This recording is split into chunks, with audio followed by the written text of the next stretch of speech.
everyone, my name is Edakwili and this is Edakwili Show. Today we have another exciting topic for you. We are going to discuss corruption. Who is corrupt or what is corruption? That is the question that Professor is going to throw light on today. But first of all, I have my audience to ask, who is that corrupt Nigerian? Let's start with you. Are you corrupt? No. How about you? Are you corrupt? Of course, everybody will say, I am not corrupt. What is corruption and who is corrupt?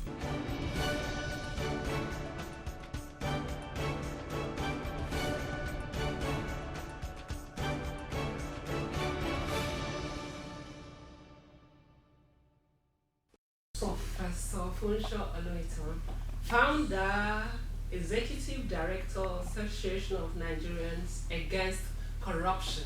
That's correct. Thank you for coming on our Thanks for program. inviting me to the studio and to your program. Thank you, sir. What is corruption? Well, As basic as it sounds. fortunately, corruption is not strange to Nigeria. So we don't even have to go into the dictionary to find the definition of corruption.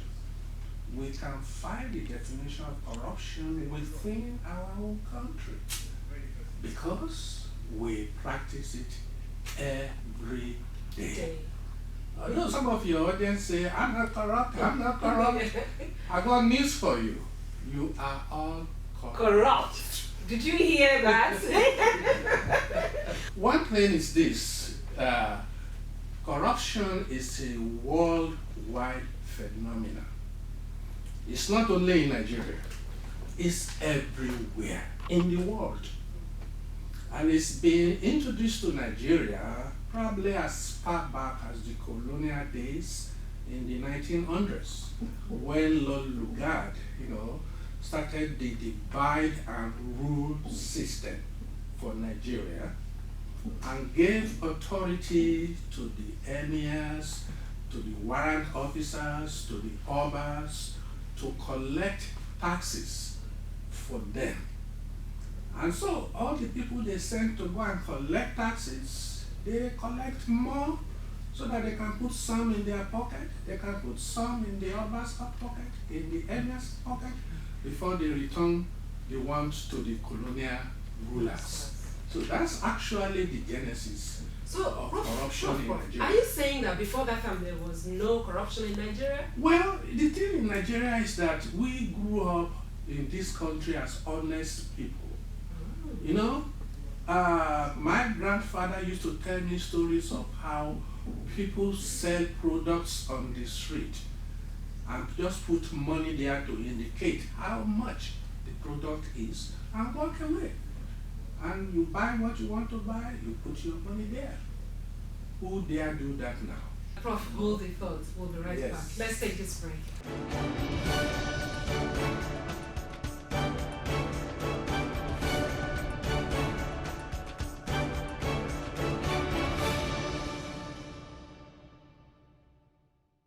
Welcome back. This is Edakwili Show.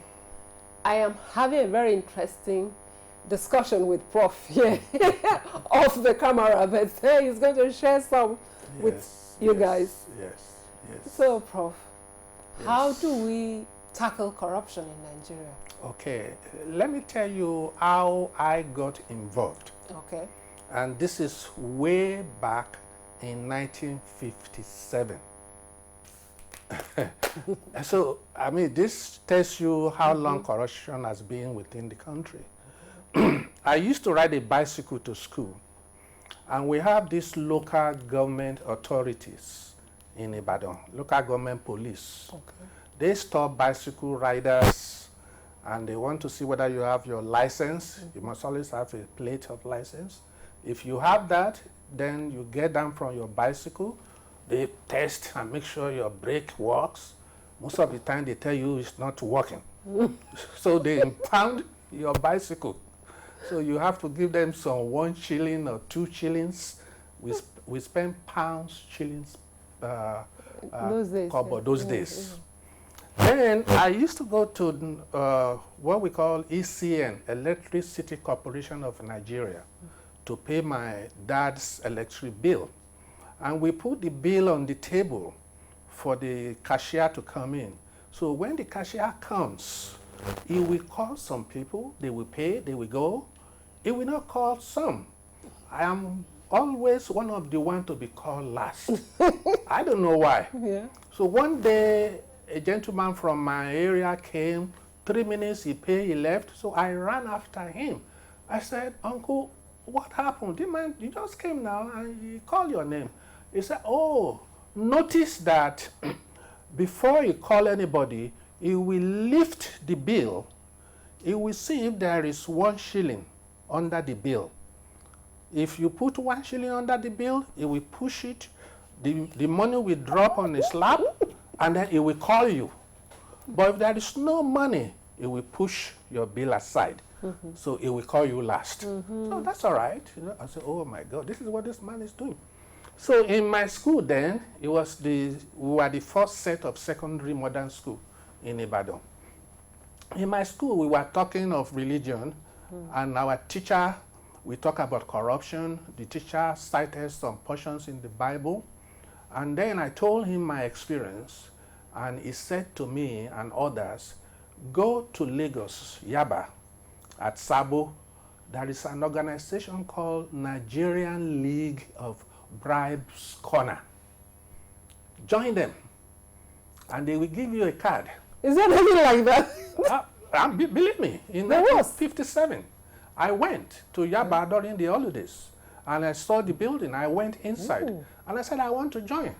And it's okay, if you want to join, here is the Bible. Raise up your hand and say after me, I, from today, for the rest of my life, will not give bribe, will not take bribe, and will not participate in any corrupt practices. So help me God. And they gave me a card. Put my picture on it, took my picture, put it. So that's all.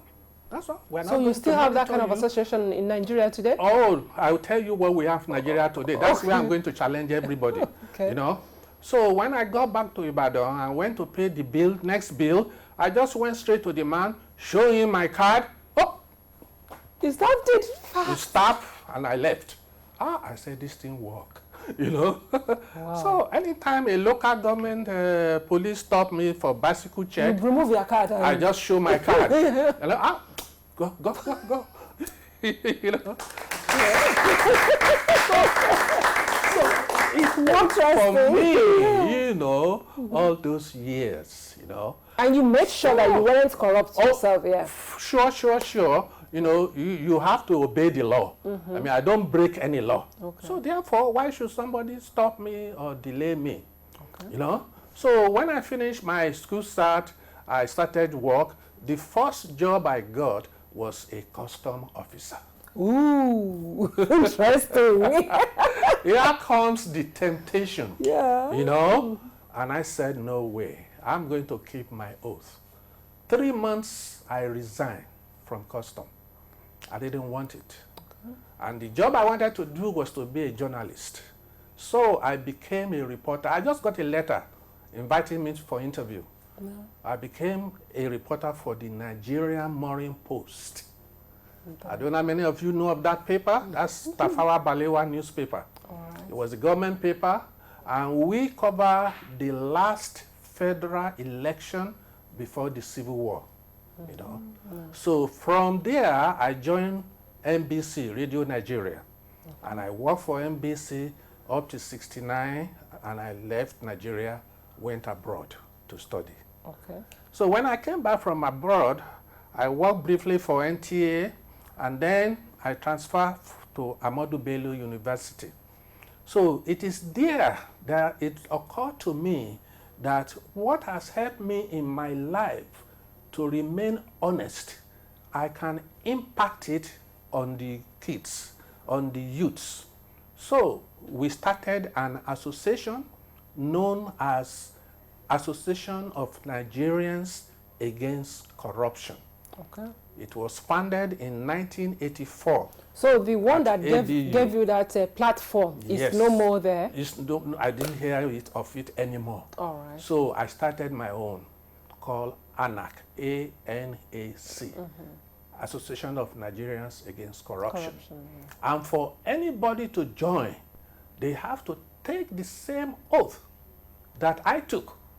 Christians on the Bible, Muslims on the Quran. They have to join. And each of them will get a card like this with their picture.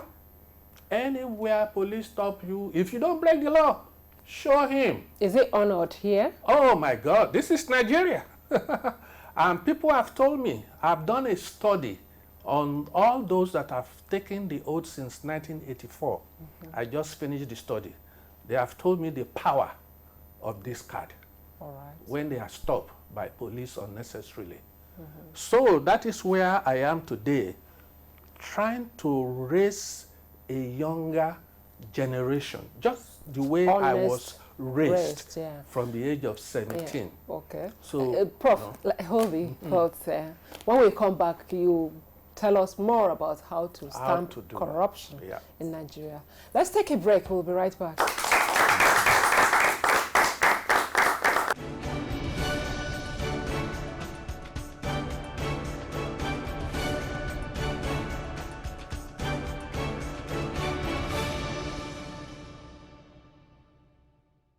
Welcome back. We are still on a Dark Willie show and we are discussing corruption with Prof.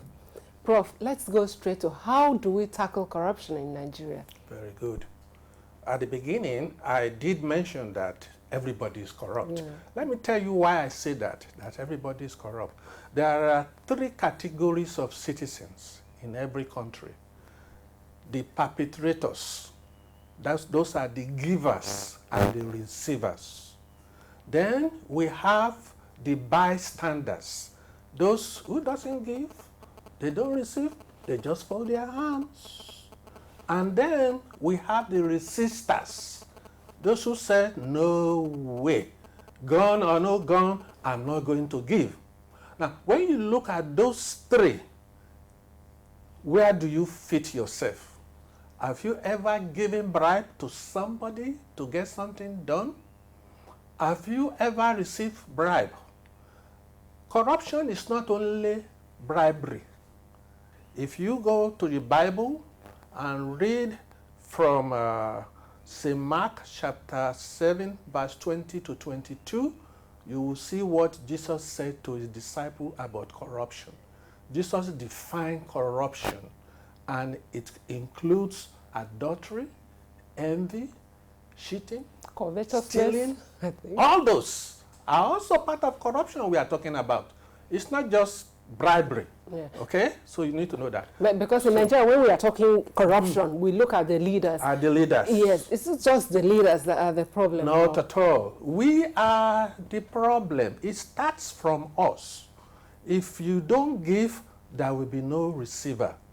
If all of us at the grassroots level decide not to give today.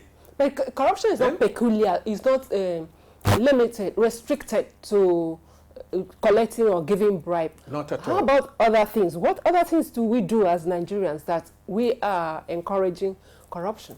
Okay, one of the approach that this association is taking is a God-centered approach.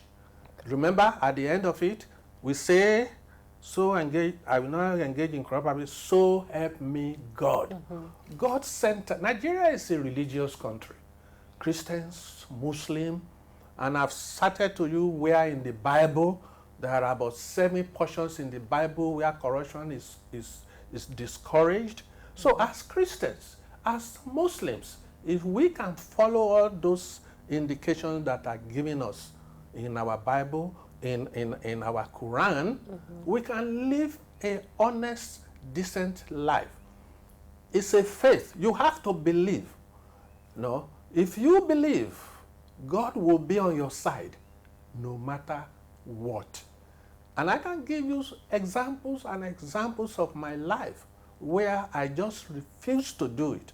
I just refuse to go against what the Bible is talking about in corruption. And God has done so many wonders in my life, you know, up to today that I'm sitting with Prof, you. let's talk a little about an average employee. Yes. An average employee in Nigeria wants to collect salary. but they don't want to work. Is that corruption or not? Well, if you don't work, how will you get money? That's corruption. That's cheating.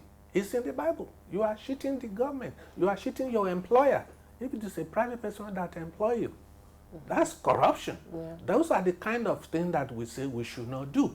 If you join this association and take an oath, those are the kind of things you should not do. Because most people do not even know that some of these things are corruption. Corruption. How do they get to know? How Yes, do we indeed. educate?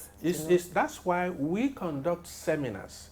In many cases, when we have been to several universities already, we conduct 4-day seminar, 3-day seminar, and I just mentioned that I will be going into a secondary school, primary schools, and we are going to be doing maybe 1-hour talk to the kids, Okay, Prof, how was the effect that it has on the totality of Nigeria? Like you said, corruption is not is not limited to only Nigeria. Yes. Everywhere, there's corruption everywhere. What are the peculiar ones that we find here in Nigeria? Well, it begins from the grassroots level also, where we bribe the police all the time. Okay. If you go to the market, a woman wants to sell you 1 tuber of yam, 200% profit.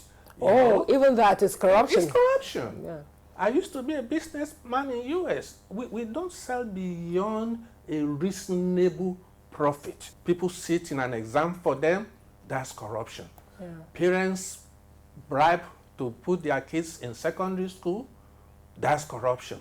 Many principals of schools, their backyard is full of turkeys and chickens brought by parents so that they can admit their children in the school. That's corruption.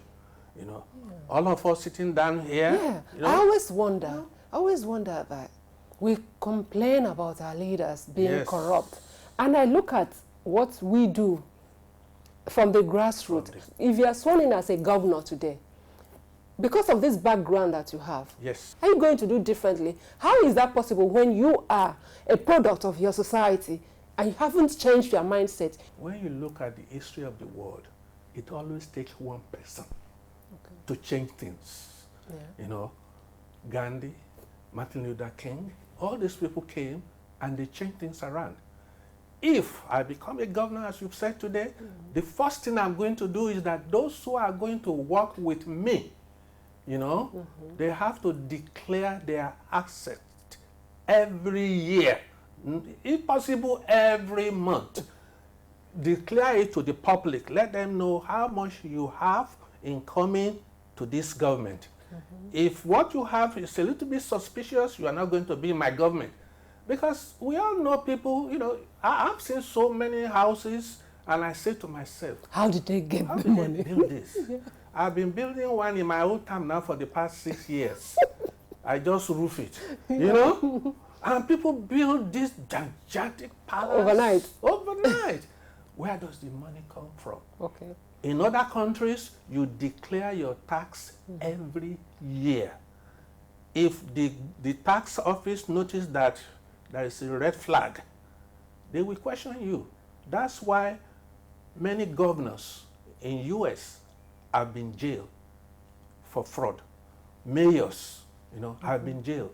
Vice president has been removed. So here, the big man is never touched. Yeah. So it's left for us at the grassroots level.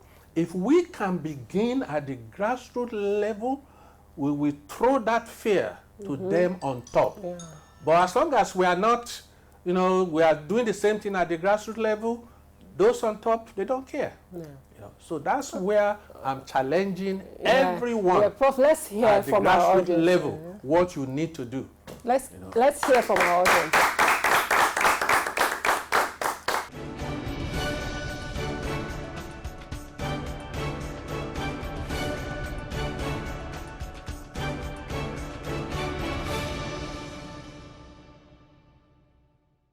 Let's take questions from our audience. Sir, you said I left the custom service just because you don't want to join any corruption because you have your integrity to protect. That's right. If you find yourself in such organization whereby you have integrity to protect and that organization is corrupt or they are practicing corruption, and that is the only way you earn a living, what will you do in that kind of situation? Well, the answer is very simple. You said there is only one job. No, there are many jobs. Until you look, in this country, Nigeria today, there are many jobs. But many times you have a choice. You don't want to do this, you don't want to do that. You can start things on your own. Oh, you see all these little camera people are using now?